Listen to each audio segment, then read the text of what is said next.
Hello and welcome to Cinema Unveiled. कहानी की शुरुआत होती है एक स्कूल से जहां बच्चे आराम से बैठे खाना खा रहे थे। सभी लोग बहुत खुश थे कि तभी अचानक एक लड़की की आंखों में नीली रोशनी चमकने लगी। उसका शरीर भी कपकपाने लगा मानो उसे कोई दौरा पड़ा हो। इसके बाद वो धड़ाम से बेजान सी होकर नीचे गिर पड़ी और जब टीचर्स ने पास जाकर देखा तो उसकी मौत हो चुकी थी। किसी को समझ नहीं आ रहा था कि आखिर उसके साथ हुआ क्या। जल्द ही साइंटिस्ट्स ने टेस्ट करने के बाद पता लगाया कि ये एक वायरस है जो सिर्फ बच्चों में फैलता है। काफी कोशिश करने के बाद भी इसका कोई इलाज ढूंढ पाना नामुमकिन साबित हो रहा था और देखते ही देखते दुनिया भर के 90% बच्चे इस खतरनाक वायरस की चपेट में आ गए, जिन्हें दुनिया के अच्छे से अच्छे डॉक्टर तक बचा ना सके। इसके बाद हम अमेरिका के प्रेसिडेंट को देखते हैं जो भाषण देते हुए बता रहे थे कि उनका बेटा खुद इस वायरस की चपेट में आ चुका है और उन्हें उम्मीद है कि इंसान हमेशा की तरह इस मुसीबत का भी तोड़ जरूर निकाल लेंगे। इसके लिए सीसीडी नाम का एक स्पेशल डिपार्टमेंट भी बनाया गया। खैर, फिर हम रूबी नाम की एक लड़की को देखते हैं जिसके माँ बाप उसका जन्मदिन मना रहे थे, तोहफे दे रहे थे। वो उसके सामने ऐसे दिखा रहे थे मानो सब कुछ बढ़िया है, लेकिन असलियत में रूबी भी उस वायरस की चपेट में आ चुकी थी। अब उसके माँ बाप को डर था कि वो उसे खो न दे। उसी रात रूबी को अकेले अपने कमरे में नींद नहीं आ रही थी, तो वो उठकर अपनी माँ की बगल में जाकर लेट गई और उनका हाथ थाम लिया। लेकिन तभी अचानक उसकी आंखों में ऑरेंज कलर की रोशनी चमकी, जिससे रूबी काफी ज्यादा घबरा कर अपने कमरे में भाग गई। अगली सुबह जब रूबी उठी तो उसे तो हमेशा की तरह सब नॉर्मल लग रहा था, लेकिन जैसे ही उसकी माँ ने उसे देखा तो वो पूछने लगी, ये लड़की कौन है तू और घर में कैसे घुस गई? उसकी माँ को वो बिल्कुल भी याद नहीं थी। इस पर रूबी ने कहा कि मैं आपकी बेटी हूँ, मुझे कैसे भूल सकती हैं आप? ये देखिए, ये गिफ्ट कल रात को दिया था आपने मुझे। लेकिन रूबी की माँ को लगा कि शायद ये कोई बीमार बच्ची है जो पुलिस से बचकर भाग रही है, जिसके बाद उसने रूबी को सीडीसी की टीम के हवाले कर दिया। रूबी बेचारी रोती बिलखती रही, लेकिन सीडीसी की टीम वाले उसे जबरदस्ती एक बस में बिठा कर ले गए। बस में उसी की तरह काफी सारे बच्चे बैठे हुए थे और एक गार्ड हाथ में बंदूक लिए खड़ा था, मानो ये बच्चे नहीं कोई टेररिस्ट हो। जल्द ही बस सीडीसी के हेडक्वार्टर्स में पहुंच गई। यहाँ काफी जबरदस्त सिक्योरिटी थी,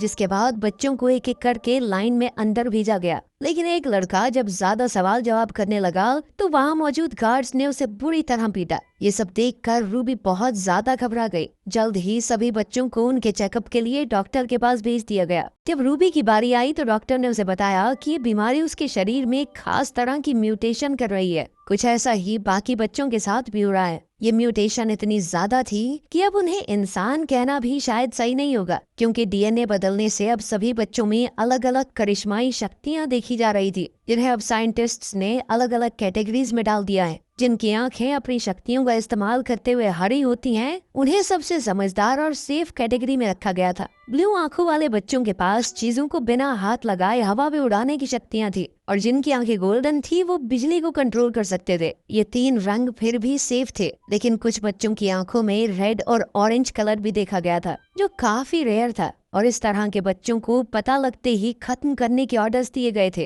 क्योंकि इनकी शक्तियां बहुत ज्यादा खतरनाक थी। जल्द ही टेस्ट के दौरान डॉक्टर को पता चला कि रूबी भी ऑरेंज है, जिसके बाद स्क्रीन पर टर्मिनेट यानी खत्म करने का मैसेज फ्लैश करने लगा। डॉक्टर ने रूबी को कुछ ना बताते हुए बड़ी शांति से एक इंजेक्शन उठा दिया, जिसकी मदद से वो शायद रूबी को खत्म करने वाला था। रूबी को एहसास हो गया था कि कुछ तो गड़बड़ जरूर है, जिसके बाद उसने भागने की कोशिश तो की, लेकिन डॉक्टर ने तुरंत उसे पकड़ लिया। पर इससे पहले कि वो उसे इंजेक्शन लगा पाता, रूबी ने डॉक्टर का हाथ पकड़कर कहा कि वो ऑरेंज नहीं ग्रीन है। इस दौरान उसकी आंखों में ऑरेंज कलर भी चमका, जिसके बाद डॉक्टर ने चुपचाप रूबी की फाइल में उसका कलर ऑरेंज से ग्रीन कर दिया। इसका मतलब ये था कि रूबी के अंदर किसी के भी दिमाग पर काबू पाने की शक्ति है।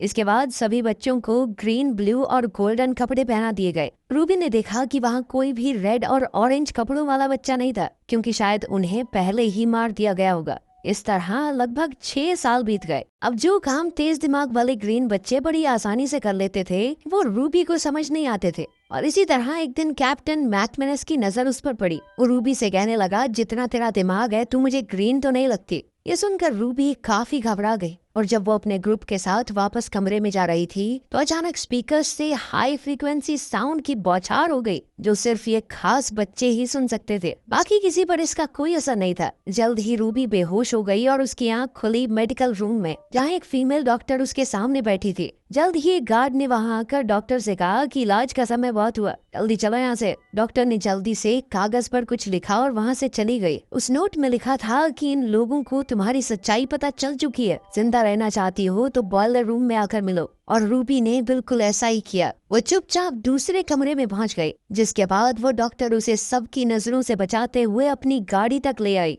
और जैसे ही वो दोनों बेस से बाहर निकलने लगे तभी अचानक एक गार्ड ने उन्हें रोक लिया। पर अपनी शक्तियों की मदद से रूबी ने उस गार्ड के दिमाग को काबू में करके उससे दरवाजा खुलवा लिया, जिसके बाद आखिरकार रूबी बेस से बाहर आ चुकी थी। वो कई सालों बाद बाहर की दुनिया को देखकर काफी खुश थी, जिस पर डॉक्टर ने उसे बताया कि अब बाहर की दुनिया में जवान लोग बचे ही नहीं थे और इसलिए कई लोग तो ये शहर तक छोड़कर चले गए थे। तभी रूबी ने अपने माता पिता से मिलने की इच्छा जाहिर की, जिस पर डॉक्टर ने कहा कि ये बहुत खतरनाक होगा। साथ ही उस डॉक्टर ने उसे एक GPS लॉकेट दिया, जिसका इस्तेमाल रूबी को मुसीबत के वक्त करना था, ताकि डॉक्टर और उसके साथियों को उसके लोकेशन का पता चल सके। साथ ही डॉक्टर ने उसे बताया कि वो उसे एक कैंप में ले जा रही है, जहाँ रूबी जैसे कई और बच्चे भी मौजूद हैं।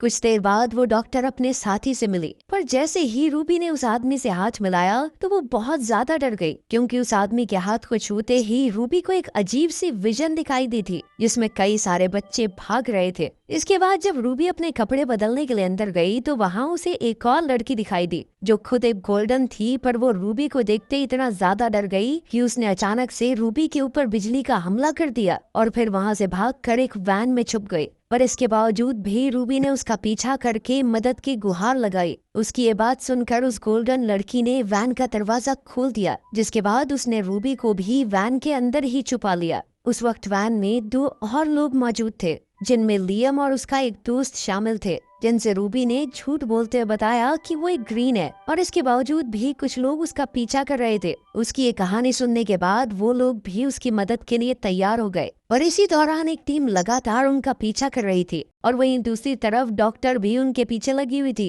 पर तभी लियम ने एक ब्लू आई होने की वजह से उन दोनों की गाड़ियों को तबाह कर दिया, जिसके चलते वो लोग आराम से बचकर निकल गए। कुछ देर बाद वो लोग एक सुनसान जगह पर रुके, जहाँ लियम के दोस्त को समझ नहीं आ रहा था कि आखिर रूबी एक ग्रीन होने के बावजूद ऐसे छुप छुप कर क्यों भाग रही है, क्योंकि उसके मुताबिक रूबी किसी के लिए कोई खतरा नहीं थी। पर अपनी सच्चाई को जानते हुए रूबी के पास इस सवाल का कोई जवाब नहीं था और इसीलिए उसने इस बात पर गुस्से से जवाब दिया कि अगर तुम लोगों को मेरी मदद नहीं करनी तो जल्दी जल्दी बता दो, मैं चली जाऊंगी यहाँ से। जिस पर लियम ने उसे शांत कराते हुए बताया कि वो सभी लोग एक खास जगह जा रहे हैं, जहाँ एक ऑरेंज आंखों वाला लड़का है जो उन सभी को सुरक्षित रख सकता है और अगर रूबी चाहे तो वो भी उनके साथ आ सकती है। ये सुनते ही रूबी तुरंत ही इसके लिए तैयार हो गई। रास्ते में रूबी ने लियम से पूछा कि आखिर वो बेस से क्यों भागे हैं, जिस पर लियम ने उसे बताया कि असल में उन सभी पर अजीब अजीब से एक्सपेरिमेंट्स किए जाते थे, जिसके जरिए सरकार उन सभी बच्चों की एक आर्मी बनाना चाहती है, जिसका इस्तेमाल दुश्मनों के खिलाफ किया जा सके। और इन्हीं सब चीजों के चलते उन सभी ने बेस से भागने का प्लान किया था।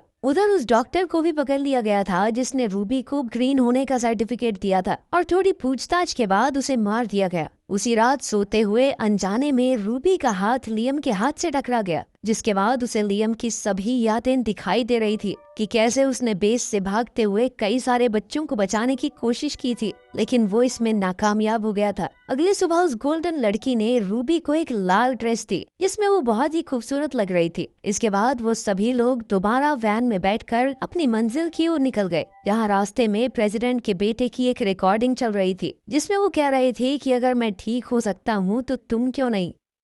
कुछ देर बाद ये लोग सामान खरीदने के लिए एक मॉल में रुके, जो पूरी तरह से खाली था और तभी अचानक कुछ और बच्चों ने इन पर हमला कर दिया, जिसके बाद गोल्डन बच्ची ने अपनी शक्तियों से उन सभी को रोक दिया। असल में वो सभी बच्चे भी बिल्कुल इनके जैसे ही थे और उनके पास भी कुछ जादुई शक्तियां थी, इसीलिए सभी बच्चों ने रात भर बैठकर ढेर सारी बातें की। इस दौरान लियम ने उस ऑरेंज लड़की का पता जानने की कोशिश की ताकि वो सभी जल्द से जल्द खुद को सुरक्षित कर सकें, पर उन बच्चों का कहना था कि कोई भी इंसान इतनी आसानी से वहां तक नहीं पहुंच सकता, क्योंकि वो जगह बहुत खुफिया थी। पर तभी रूबी ने उस लड़के के दिमाग को काबू में करके उससे वो पता निकलवा लिया, जो एक खास कोड था, जिसके बाद लियम का दोस्त और रूबी उस कोड का मतलब निकालने में लग गए। कुछ देर तक मेहनत करने के बाद जब उन्हें आखिरकार उस कोड का मतलब मिल गया तो वो सभी लोग बहुत खुश हुए। उस वक्त उसके बाकी सभी दोस्त भी वहाँ मौजूद थे और अब उन्हें समझ आ गया था कि रूबी ग्रीन नहीं बल्कि ऑरेंज थी। लेकिन रूबी को लग रहा था कि शायद उसके दोस्त अब उससे डरने लग जाएंगे, पर लियम के मुताबिक इसमें डरने वाली कोई बात थी नहीं। जिस पर रूबी ने उसे बताया कि असल में वो अपनी शक्तियों पर काबू नहीं कर पाती, और अगर उसने अपनी शक्तियों का इस्तेमाल किसी पर अचानक से कर दिया तो उस इंसान की मौत भी हो सकती है। इसके बाद ये सभी लोग आगे बढ़ते रहे, पर कुछ देर चलने के बाद ही अचानक फौजी जैसे कपड़े पहने हुए बच्चों ने उन पर हमला कर दिया। पर तभी उनमें से एक ने लियम को पहचान लिया, जिसके बाद अपनी बातचीत के दौरान लियम ने उन्हें बताया कि वो बस रहने के लिए एक सुरक्षित जगह चाहते हैं। उसकी ये बात सुनकर वो बच्चे उन्हें अपने साथ ऑरेंज लड़की के पास ले आए, जो असल में कोई और नहीं बल्कि प्रेसिडेंट का बेटा ही था, और वो रूबी और उसके साथियों को देखकर काफी खुश था। जिसके बाद उसने बताया कि असल में प्रेसिडेंट ने सबसे झूठ बोला था कि वो पूरी तरह से ठीक हो चुका है, और असलियत में उसके ऊपर कई सारे एक्सपेरिमेंट किए जा रहे थे, और जब कोई भी एक्सपेरिमेंट सही नहीं चला तो सरकार ने कैंप बनाकर बच्चों को वहाँ रखना शुरू कर दिया। साथ ही उसने रूबी से वादा भी किया कि वो उसे अपनी शक्तियों का इस्तेमाल करना सिखाएगा। इसके बाद रूबी ने धीरे धीरे अपनी शक्तियों को जानना शुरू किया, और अब वो उन पर काबू पाना भी सीख रही थी कि तभी एक दिन जब वो बहुत ज्यादा उदास थी तो वो ऑरेंज लड़का उससे मिलने के लिए आया, और उसने रूबी से कहा कि सिर्फ एक ऑरेंज ही दूसरे ऑरेंज को समझ सकता है, और ये कहते ही उसने रूबी का हाथ पकड़ लिया। पर ठीक उसी वक्त लियम ने उन दोनों को देख लिया, जो उसे बिल्कुल पसंद नहीं आया। इधर रूबी का हाथ पकड़कर वो लड़का उसकी सभी यादों को देख पा रहा था, जिसके जरिए उसे पता चला कि आखिर उस रात रूबी के साथ क्या हुआ था। असल में जब रूबी रात को अपने माता पिता के पास गई तो उसने अनजाने में उनका हाथ पकड़कर उनकी सारी यादें मिटा दी थी, जिसके चलते वो दोनों उसे भी भूल गए। पर ये सब देखकर वो ऑरेंज लड़का बहुत ज्यादा हैरान था, क्योंकि ये सब करना तो उसे तक नहीं आता था, और अब वो रूबी से ये सब सीखना चाहता था। लेकिन रूबी ने बताया कि वो खुद भी नहीं जानती कि वो ये सब कैसे कर पाती है। कुछ देर बाद जब वो कमरे से बाहर निकली तो उसकी मुलाकात लियम से हुई, जो उससे काफी नाराज था, और उसका कहना था कि वो जानता है कि उन दोनों के बीच क्या चल रहा है। रूबी ने उसे समझाने की कोशिश की कि वो गलत समझ रहा है, और साथ ही उसका कहना था कि वो दोनों चाहकर भी कभी पास नहीं आ सकते, क्योंकि उसे डर था कि वो लियम के साथ भी वही ना करते जो उसने अपने माता पिता के साथ किया था।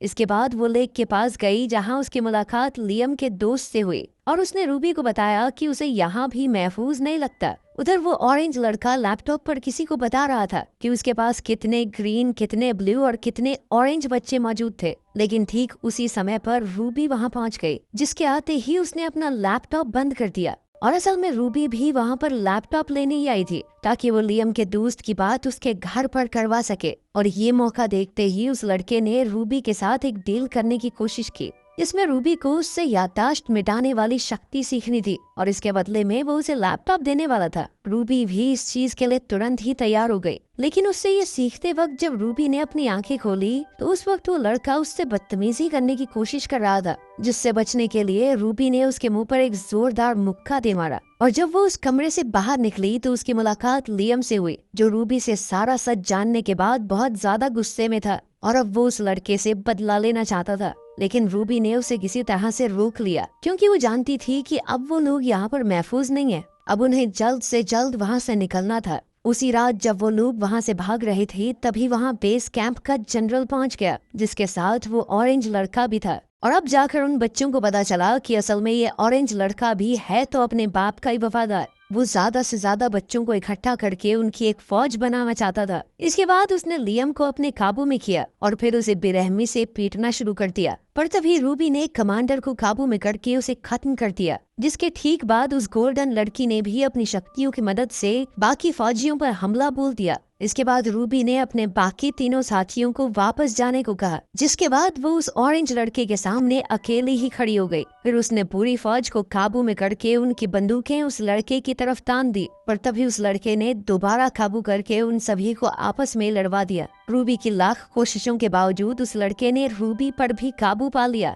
जिसके बाद लड़के का कहना था कि वो रूबी के अंदर से सारी उदास यादों को मिटा देगा और फिर उसके साथ पूरी दुनिया पर राज करेगा। तभी रूबी अचानक से होश में आई और उसने ऊपर उड़ रहे एक हेलीकॉप्टर को काबू करके उस लड़के पर गिरा दिया। जिसके बाद एक दूसरे हेलीकॉप्टर ने रूबी पर हमला करने की कोशिश तो की, पर लियम के दोस्त ने रूबी को बचा लिया, लेकिन इस सब में उसे काफी गहरी चोट लग गई थी और अब रूबी को समझ नहीं आ रहा था कि वो उसकी मदद कैसे करे। तभी उसे डॉक्टर के दिए हुए उस जीपीएस के बारे में याद है। उस डॉक्टर ने बेस से भागने में उसकी मदद की थी, मतलब वो थोड़ा भरोसा तो कर सकती थी उस पर। जीपीएस के एक्टिवेट होते ही डॉक्टर जल्दी ही अपने एक साथी के साथ उन्हें बचाने के लिए वहां पहुंच गई। जल्द ही रूबी की आंख एक बिस्तर पर खुली और वो डॉक्टर उसके बेड के सामने ही कुर्सी लगाए बैठी थी। डॉक्टर ने बताया कि तुम्हारा जख्मी दोस्त हॉस्पिटल में है और उम्मीद है कि जल्द ही ठीक भी हो जाएगा। लेकिन लियम जल्द से जल्द वहाँ से निकलने की मांग कर रहा है। लाख समझाने के बाद भी वो यहाँ नहीं रहना चाहता और वो रूबी को यहाँ अकेला छोड़कर भी नहीं जाएगा। डॉक्टर ने यह भी बताया कि उनका मकसद प्रेसिडेंट को पकड़वाना है। उसके काले कारनामों को दुनिया के सामने लाना चाहते हैं और वो ये सब रूबी के बिना हासिल नहीं कर पाएंगे। रूबी नहीं चाहती थी कि लियम को कोई भी नुकसान पहुंचे, इसीलिए उसने लियम के करीब जाकर अपनी शक्तियों से उसके दिमाग से अपनी हर एक याद मिटा दी। इसके बाद रूबी ने उसे उसका बैग थमाकर घर जाने को कहा, जिसके लिए लियम तुरंत ही तैयार हो गया। अपने प्यार को उसे भुलाकर जाता देख रूबी की आंखों में आंसू आ गए, लेकिन वो जानती थी कि यही सही है। दूसरी ओर हम प्रेसिडेंट के लड़के को देखते हैं जो अभी तक जिंदा था। इस वक्त वो अपनी आर्मी के सामने खड़ा था जिनको उसने अपने वश में कर रखा था। वहीं रूबी भी उसका सामना करने के लिए पूरी तरह से तैयार थी। यहीं पर मूवी खत्म होती है। Thanks for watching. Don't forget to like and subscribe.